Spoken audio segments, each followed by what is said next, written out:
If you lose your job today, unexpected family responsibilities, or long illness, where would the money come from? Would you use your rent money, borrow from your friends, take a loan? If the answer is, I will figure it out when it happens. This video is for you.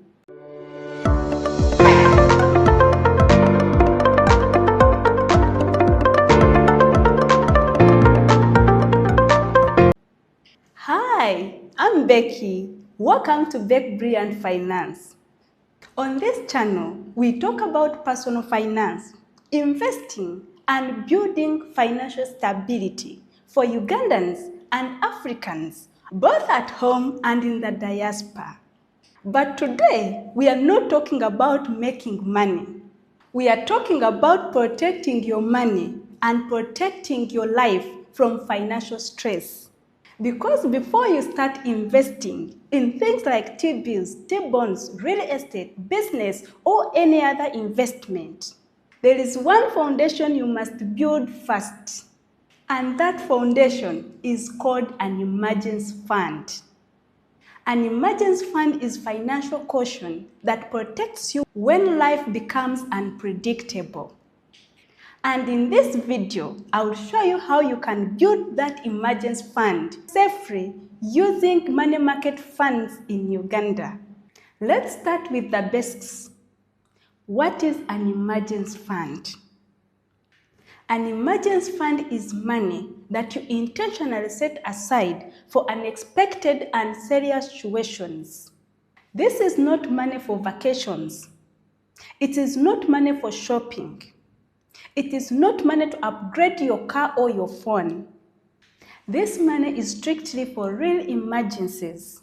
Examples of real emergencies include sudden medical expenses, losing your job or income, unexpected family responsibilities, and essential repairs in a home.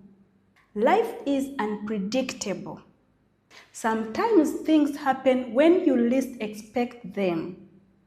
And if you do not have an emergency fund, those situations can easily push you into debts, stress, and financial instability. This is why I like to describe an emergency fund as a financial shock absorber. Just like a car has a shock absorbers to handle bumps on the road, your emergency fund helps you to handle financial bumps in life.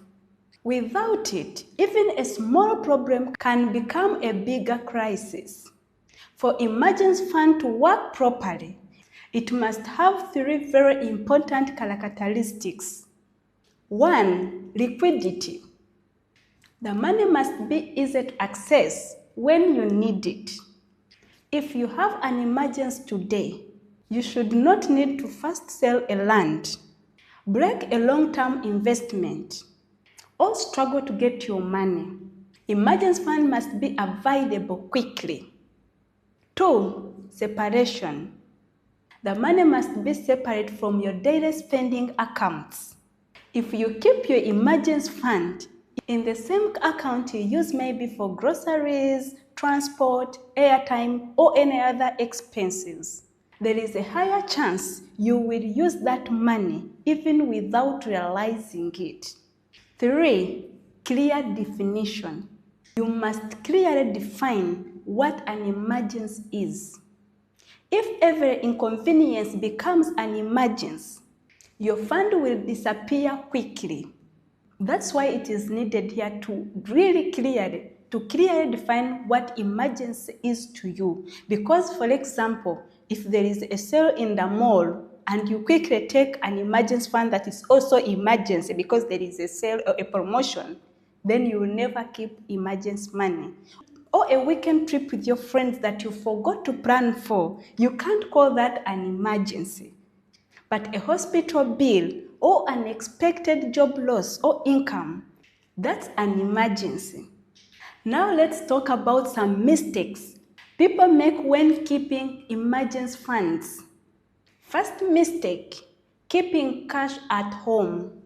Some people keep large amount of cash in their houses.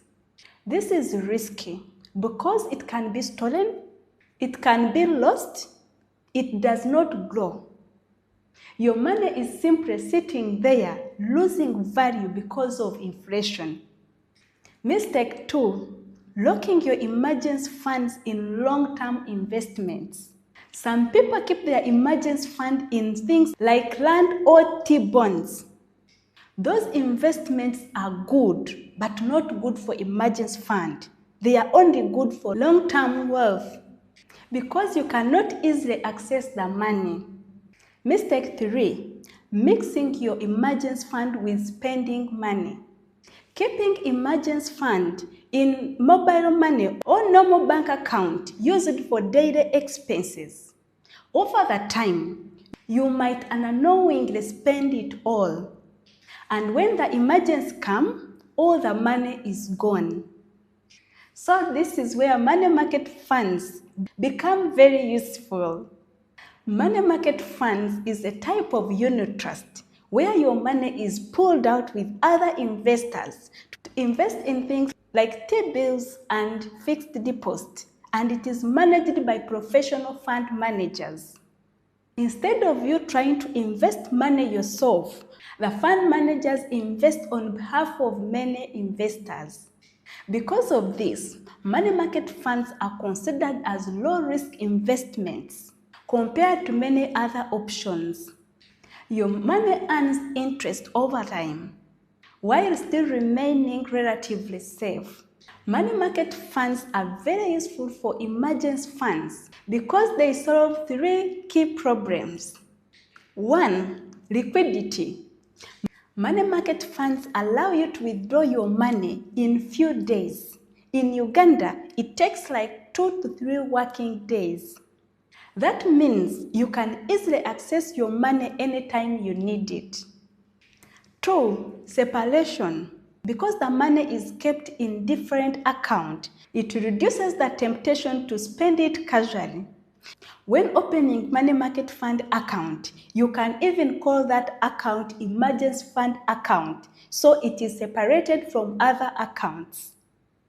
3. Your money grows.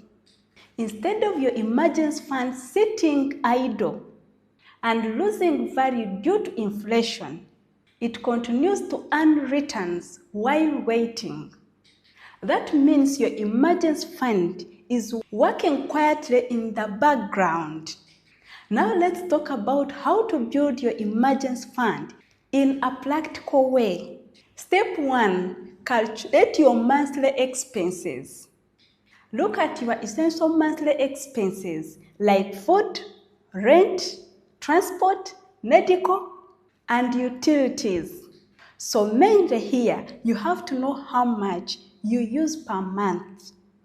Step 2. Set a target. Most financial experts recommend saving 3 to 6 months of essential living expenses. Though you can make it to 12 months once you're done with 3 to 6, then to 12 months. For example, if you spend 1 million Ugandan shillings per month, it means emergency fund for 3 months is around 3 million. Emergency fund for 6 months, that's around 6 million Ugandan shillings. Now you understand what an emergency fund is, why you need it, and how you can calculate your own emergency fund for 3 to 6 months. Also, you have got to know why you should keep it in money market funds so you can beat inflation. Step 3. Open a money market fund account. Choose a reputable and licensed fund manager and open an account with them. You can even name your account and you call it emergency fund account. Many funds in Uganda allow you to start relatively with small amounts. Actually, in Uganda, you can start with any amount you have. So it depends on how much you're going to start with. You can start with 1K, 10K, 20, 50, 100. Depends on the fund manager you're choosing. Step 4. Contribute consistently. Even if you start small, consistency matters. You can contribute every week or month till you reach your target.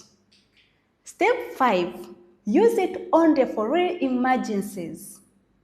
Once the fund is built, treat it with discipline. Touch it only when real emergencies happen.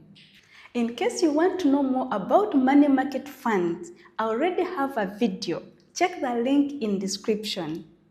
The truth is, financial stability is not built only by investing. It is built in layers. First, you protect yourself with an emergency fund. Then you grow your money through investments. Protection first, growth second.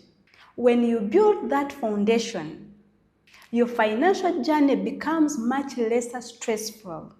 If you found this helpful, subscribe to this channel for more practical personal finance and investing. And in the comments, type safe if you're starting or already building your emergency fund. I would love to know. Thank you for watching.